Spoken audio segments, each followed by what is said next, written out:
Bismillah, assalamualaikum. Selamat datang kembali di Tony FS. Kisah kelam tanah santet. Mari kita lanjutkan ke bagian berikutnya. Tapi sebelum itu, mari kita berdoa dulu. A'udzu bikalimatillahi tammat.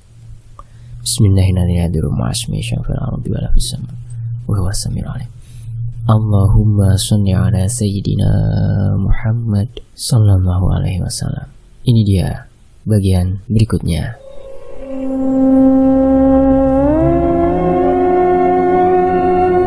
Simbah Uti mulai bangkit. Ia membuka pintu rumah selebar-lebarnya. Tampaknya menghirup angin segar menjadikan tubuh Simbah menjadi agak membaik. Lambaian gunung adalah berkat Tuhan. Tidak semua orang mampu menjaga dan merawat lambaian gunung. Namun, itu juga berlaku bagi orang yang terikat dengannya. Siapa saja yang terikat dengan lambaian gunung, maka ia harus siap mengitari beberapa resiko yang sangat sulit untuk dicegah. Jelas Simbah Uti. Padahal lambaian gunung hanya lahan biasa, lahan yang dibuka untuk akses jalan dan lain sebagainya. Namun, mengapa orang-orang yang berilmu hitam seperti dukun dan lain sebagainya selalu mencampuri urusan keluargaku untuk terus menciptakan ambisinya?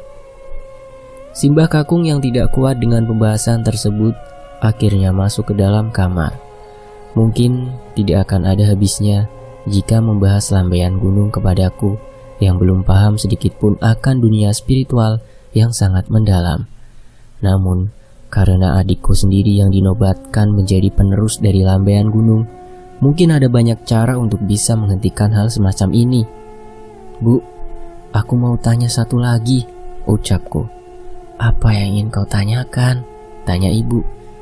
"Jika nantinya lambaian gunung jatuh kepada Mas Paijo, bagaimana nasib Cismoyo dan keluarga kita?" tanyaku. Ibu mulai memain-mainkan jarinya, seperti ada rasa gundah dan khawatir jika dirinya menjelaskan secara detail terkait akibat dan dampak yang akan terjadi jika tanah tersebut jatuh kepada Mas Paijo. Ibarat sungai yang mengalir deras dan jernih, maka sungai tersebut akan cepat mengering dan menyebarkan kerusakan bagi semua makhluk yang ada di dalamnya. Ikan-ikan akan mati, tumbuhan akan layu, air bersih akan langka, dan bebatuan menjadi tanah seutuhnya. "Jadi singkatnya kita semua akan mati, Bu?" tanyaku. Itu adalah perihal kecil. Kita semua sudah siap mati jika lambaian gunung jatuh kepada orang yang salah. Namun, yang paling berdampak besar adalah bagi seluruh warga yang ada di sekitaran sini. Mereka semua akan melihat rupa iblis yang menakutkan, yang mampu menjadikan semua orang terhisap akan energi negatif yang dikeluarkan. Kita menyebutnya demit wedhus ireng. Demit wedhus ireng? Benar, salah satu demit yang penuh dengan keserakahan. Demit itu akan memberikan kesepakatan terkait apa yang diinginkan oleh tuannya. Penjelasan itu membuatku paham akan satu hal. Jika nantinya keluargaku akan menjadi target, berarti semua dukun akan terus-menerus menyerang hingga keturunan yang mewarisi lambaian gunung meninggal dunia. Setelah kondisi Cismoyo sudah membaik, Simbah Uti pun menyuruh kita semua untuk tidur. Semua penerangan di rumah dimatikan. Pintu dan jendela ditutup secara rapat. Malam itu, Simbah Uti langsung berbisik-bisik kepada Simbah Kakung di dalam kamar. Aku sengaja ingin mencari tahu apa yang dibicarakan oleh mereka berdua terkait penyerangan yang akan terjadi di saat Purnama mulai menampakkan diri. "Apa ndak salah menjadikan Cismoyo untuk menjadi wadah selanjutnya?" tanya Simbah Uti. "Aku yakin Cismoyo bakal kuat menghadapi ini." Simbah Uti merasa bimbang dengan keputusan yang telah Simbah Kakung putuskan untuk menjadikan Cismoyo sebagai wadah selanjutnya. Namun, dirinya juga tidak bisa menolak jika pilihan itu adalah hal yang seharusnya benar-benar akan terjadi. Karena memang tidak ada pembahasan lain, aku pun berencana untuk memasuki kamar. Namun entah mengapa, tiba-tiba hujan turun dengan derasnya. Kilatan petir pun memberikan cahaya yang jelas tepat di hadapan jendela yang tertutup gorden. Semakin petir itu menggelegar, semakin jelas bayangan yang terbentuk tepat di depan jendela rumah. Aku menangkap sebuah gambaran yang terbentuk secara nyata. Di sana, ada sosok bayangan hitam yang memiliki tanduk sembari membawa sesuatu yang berada di tangannya. "Ibu, itu siapa?" tanyaku sembari menuju ke kamar ibu. Aku langsung mengetuk pintu kamar ibu yang sedang ditiduri Cismoyo. Tidak lama kemudian, ibu keluar sembari menanyakan apa yang baru saja kau lihat. "Bu, ada orang lain di depan rumah." Ibuku langsung menatap ke arah yang sama. Tiba-tiba, sosok bayangan yang bertanduk itu perlahan meninggalkan rumah. Ibu langsung mengetuk kamar Simbah Kakung dan Simbah Uti. Kami semua langsung panik saat itu. Pasalnya, kami mengira bahwa serangan tersebut telah usai. Akan tetapi, sesuatu yang baru saja datang merupakan apa yang baru saja kita obrolkan sebelumnya. Dia adalah sosok kiriman yang akan mengeksekusi keluarga kita satu persatu. Iblis dengan bentukan kepala kambing baru saja mendatangi kami, tepat di mana hujan turun dengan derasnya. Bu, dia datang." Simbah Kakung dan Simbah Uti langsung keluar dari kamar. Mereka berdua langsung menanyakan apa yang baru saja terjadi. "Apa maksudnya? Demit itu datang di hadapan rumah." "Putri, kamu lihat sosok itu?" Aku hanya terdiam.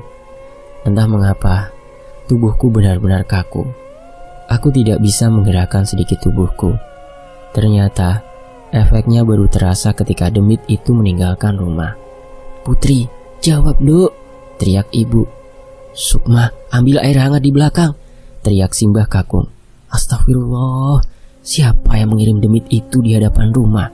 Ini sudah malam," jelas Simbah Uti. Tidak lama berselang, ibu mendatangi Simbah sembari membawa air hangat. "Ini bu." Aku dipaksa meminum air hangat dengan posisi mulut yang sangat kaku dan tidak bisa digerakkan. "Mangap duk, buka mulutmu, buka mulut." Tapi tetap saja, aku tidak bisa membukakan mulut. Aku rasa mulutku terkunci saat itu. Pandanganku juga sudah mulai kabur. Pendengaranku hilang sesaat. Apa yang terjadi denganku saat itu? "Nak, buka mulut." "Putri, istighfar." Semuanya benar-benar risau dengan keadaanku saat itu. Aku tidak bisa melakukan apa-apa selain tenggorokanku ditekan hebat oleh Simbah Kakung hingga mulutku akhirnya terbuka sedikit. "Masukkan airnya sekarang," teriak Simbah Kakung. Ibu langsung memasukkan air itu ke dalam mulutku. Ajaibnya, aku langsung sadarkan diri dan berteriak seperti orang ketakutan. Ibu di sini, Dok." Ibu langsung memeluk tubuhku. Ibu tahu jika aku merasakan ketakutan yang benar-benar hebat, sampai-sampai sukmaku sulit untuk dikembalikan. "Sukma, besok pasang pagar gaib di rumah," jelas Simbah Kakung. "Ada apa sih, Pak?" tanya ibu. "Ada yang tidak beres." "Maksudnya apa, Pak?" "Demit itu sudah datang ke sini. Itu artinya minggu ini bakal ada yang mati." Keesokan harinya Simbah Kakung dan Simbah Uti langsung menanam beberapa katalis yang digunakan untuk menghindari serangan tersebut. Mereka berdua biasa menggunakan bambu kuning untuk memagari rumah dan seluruh tempat yang berada di sekitaran. Terdapat 4 bagian yang dipasangkan bambu kuning di sekitaran rumah. 2 berada di bagian depan dan 2-nya lagi di bagian belakang. "Sudah tak pasang, tidak mungkin ada serangan lagi," jelas Simbah Kakung. Kami semua memasang bambu kuning tersebut dengan keyakinan agar kami bisa mendapatkan perlindungan dari Tuhan melalui katalis atau perantara yang kali ini pilihannya adalah bambu kuning. Saat dimana mereka semua merasa tenang, justru aku merasa tidak tenang. Aku merasa serangan itu pasti akan kembali lagi. Kemungkinan ini akan menjadi sesuatu yang lebih menakutkan dan menyeramkan. "Bah, kalau bambu kuningnya dilepas, apa yang akan terjadi dengan rumah kita?" tanyaku. Simbah Kakung langsung menatap Simbah Uti dan ibu. Mereka bertiga tidak percaya jika aku memberikan pertanyaan yang sangat mustahil untuk dipertanyakan kembali.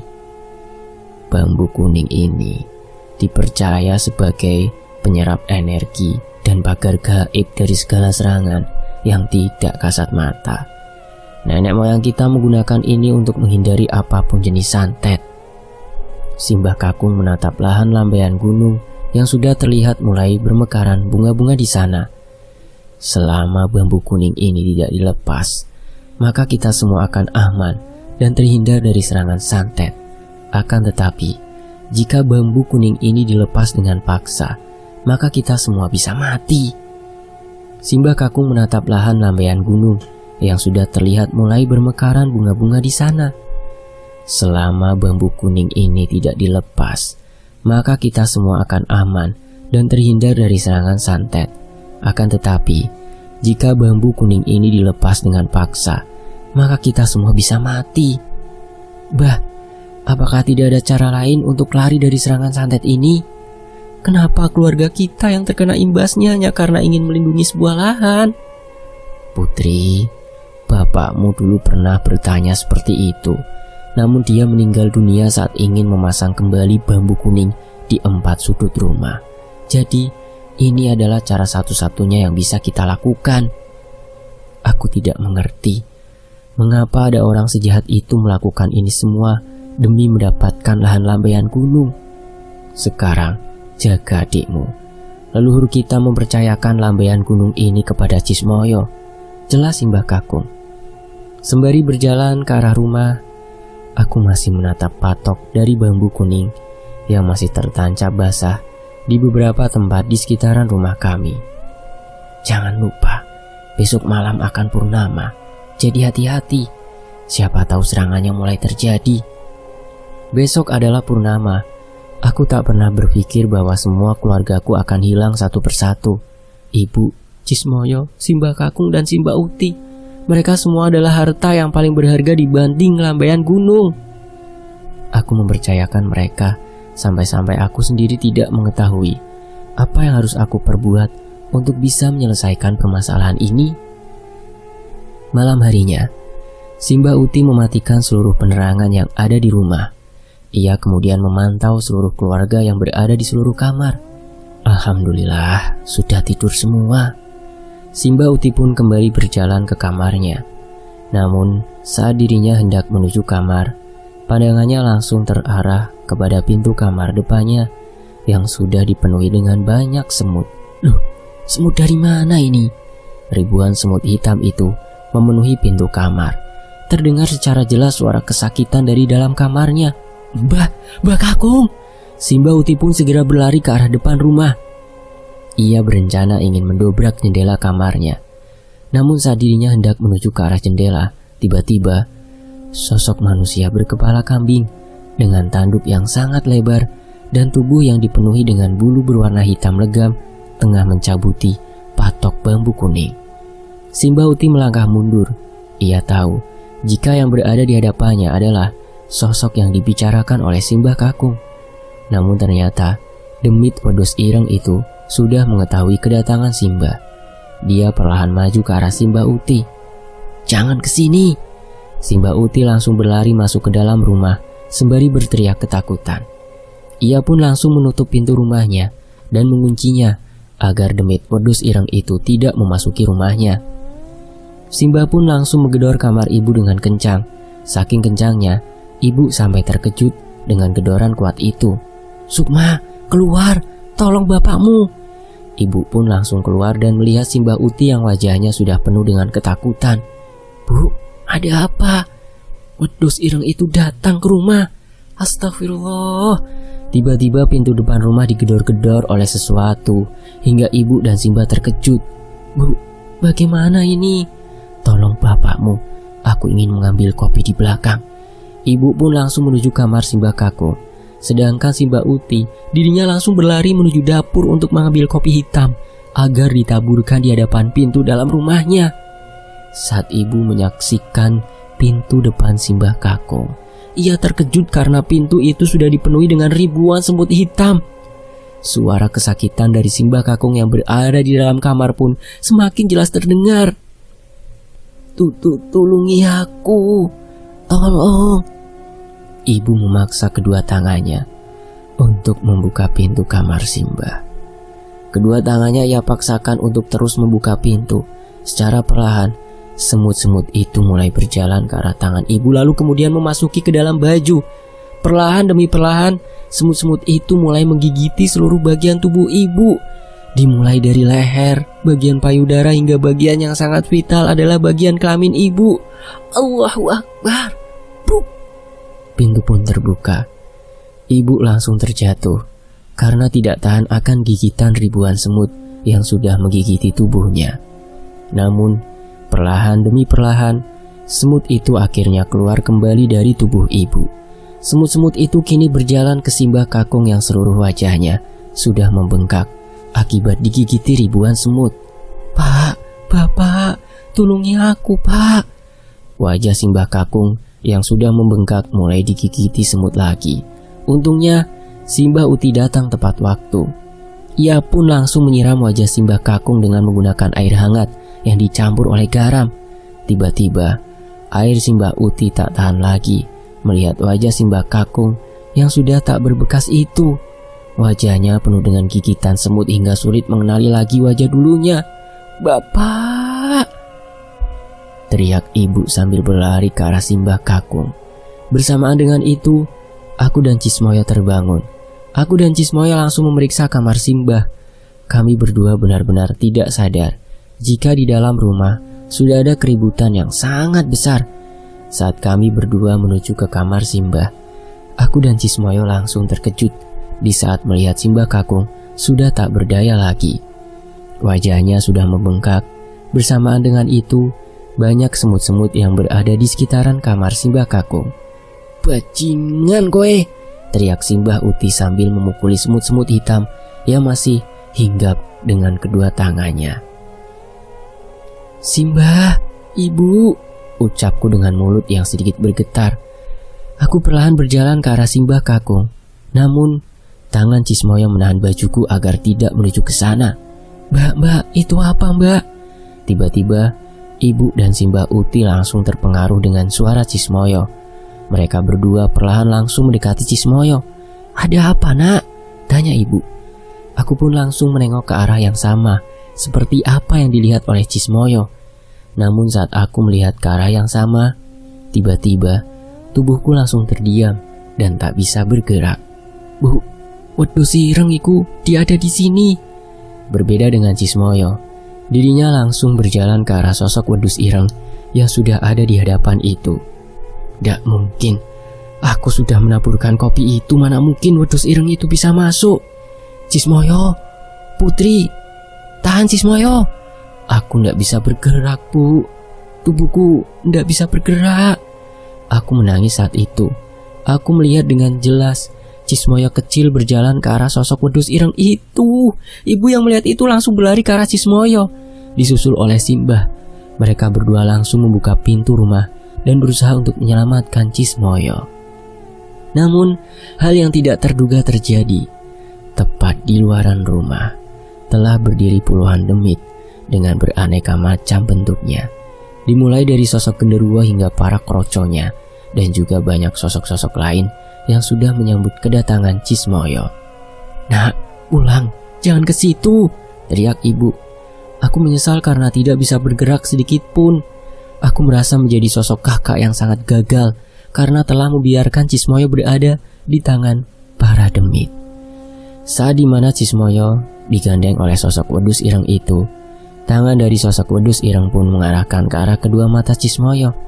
Dengan mudahnya, sosok itu pun mencabut kedua mata Cismoyo hingga Cismoyo kecil berteriak kesakitan dan menangis sambil menjerit-jerit. Astagfirullah. "Cismoyo!" Secara perlahan, kabut pun langsung menutupi mereka semua. Cismoyo pun terjatuh ke dalam tanah sambil memegangi kedua matanya yang sudah diambil oleh sosok wedhus ireng tersebut. Ibu dan Simbah Uti pun langsung berlari ke arah Cismoyo sewaktu puluhan demit itu menghilang. Aku yang masih berada di dalam rumah akhirnya terjatuh saat mereka semua menghilang. Tubuhku langsung melemas ketika Kepalaku merasa seperti ditusuk-tusuk oleh jarum, hingga mencapai puncak pening yang sangat menyakitkan.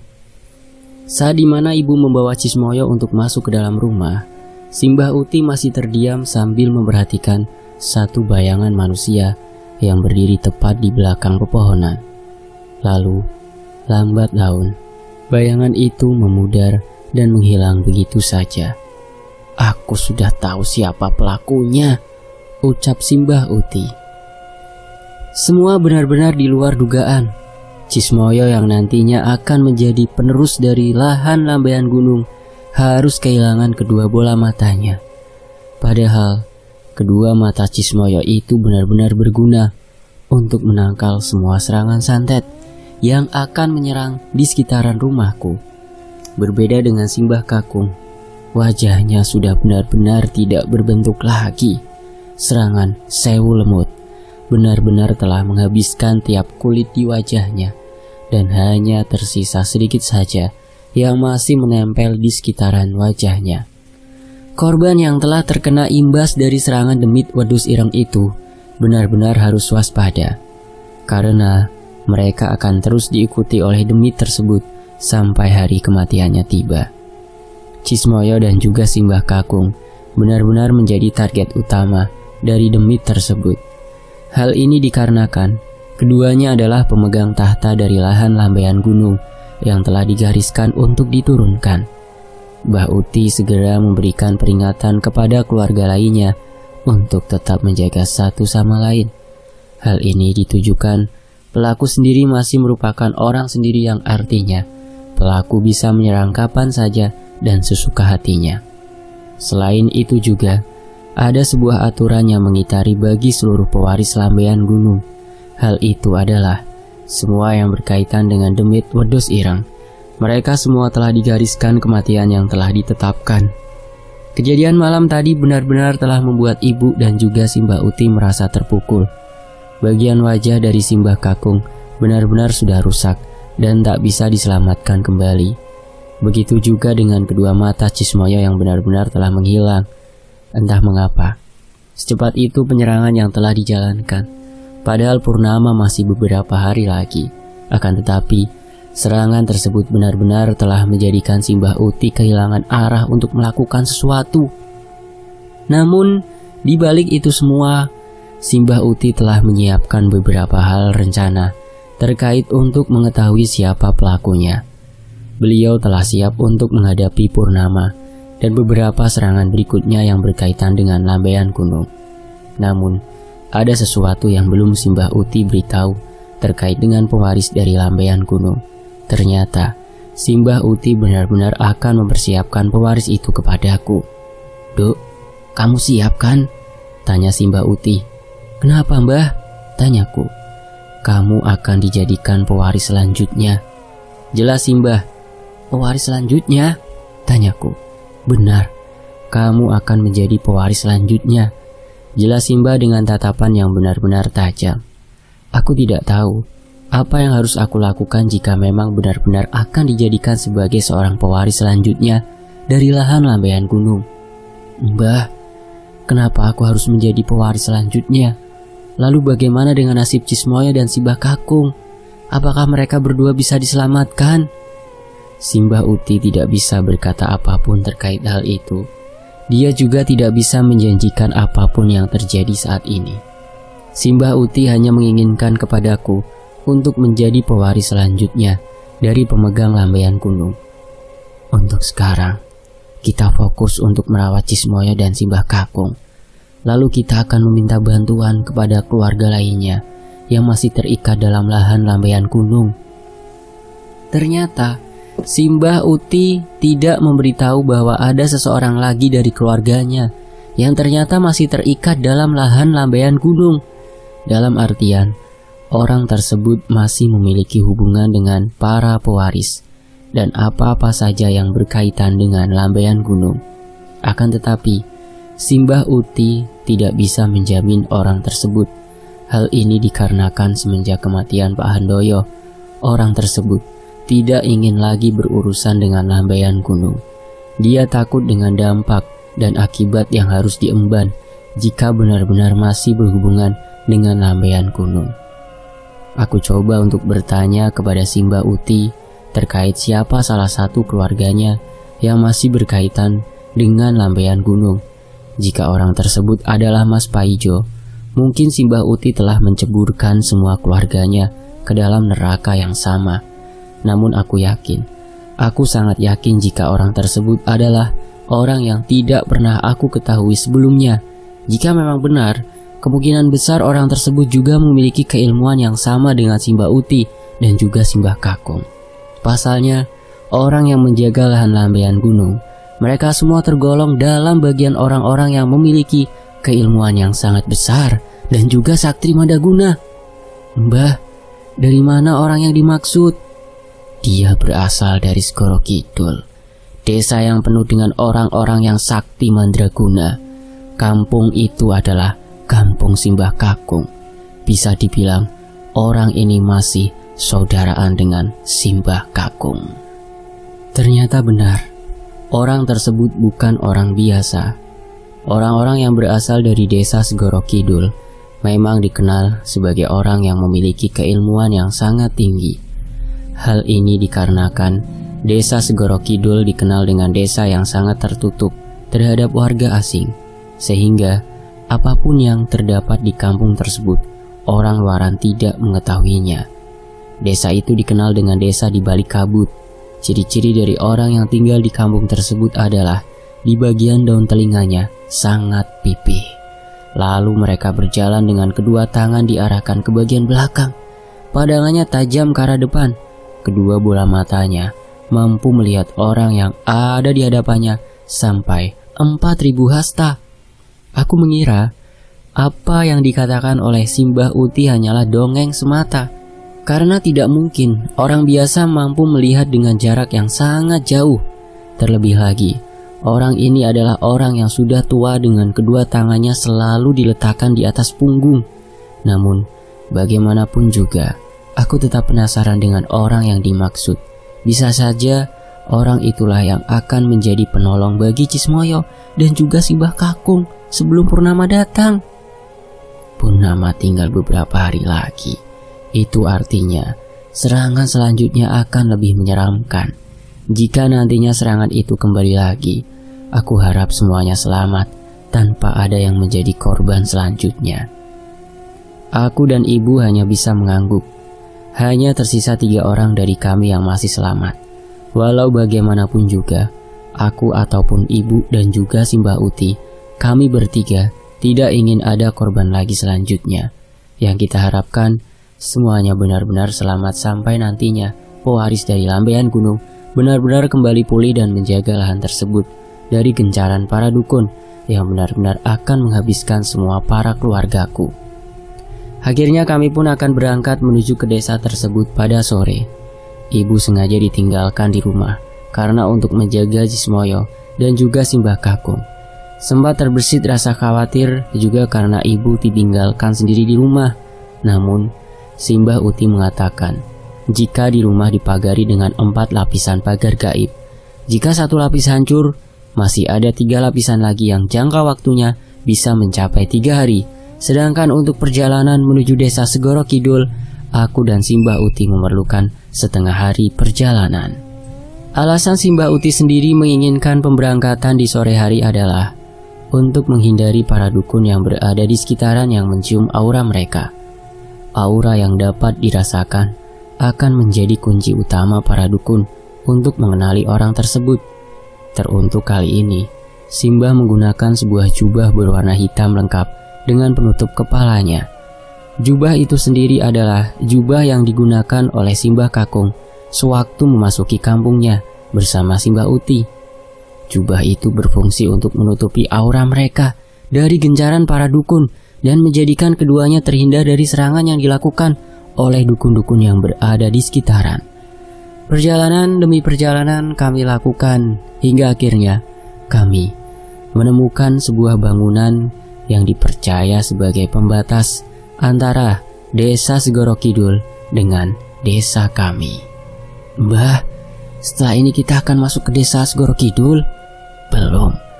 habis ini kita akan masuk ke dalam sebuah desa dengan penduduk yang tidak bisa terlihat. Jika kamu melihat seseorang di desa ini, dia bukanlah manusia, melainkan demit. Jelas Mbah Uti. Lalu nama desanya apa, Mbah? Bersambung. Nantikan kelanjutannya hanya di Tony FS. Akankah mereka bisa lanjut ke desa Segoro Kidul karena harus melewati kampung yang penduduknya tidak bisa terlihat? Nantikan selanjutnya hanya di Tony FS ya. Saya pamit, wassalamualaikum warahmatullahi wabarakatuh. Alhamdulillahirabbil alamin.